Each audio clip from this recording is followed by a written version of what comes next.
উত্তীর্ণ দিচ্ছেন না, ব্যাচ নং না, ওজন না, মূল্য কিছু দিয়েছেন? আপনি বলেন কিছু মেনেছেন? তাহলে আপনার এই যে লাইসেন্স নিয়েছেন এটার কি মূল্য রইলো?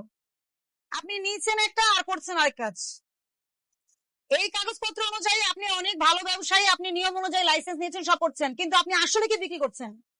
আসল সিনারিও কি? ফিল্ডে আসল সিনারিও কি? পারবেন কিনা? আপনার কি পাস করেছেন? এটা পাস করেছেন জি, এইটা পাস কি? হ্যাঁ, তো আপনার কোথায়, এখানে কোথায় আছে ব্যাচ নং, উৎপাদনের তারিখ, মেয়াদের তারিখ, ওজন, বিক্রয় মূল্য কোথায় আছে আমাকে দেখান। এই প্লেন কেক, স্পঞ্জ কেক, এই তিনটা কেকেরই কোথায় আছে আমাকে দেখান।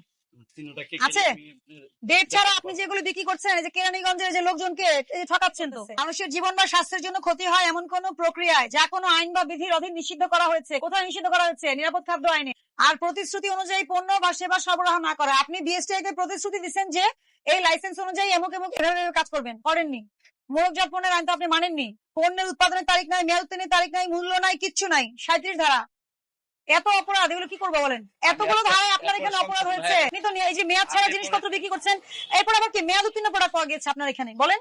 আপনাকে আমি সতর্ক করছি, আপনাকে সতর্কতামূলক 1 লক্ষ টাকা জরিমানা আরোপ করা হলো।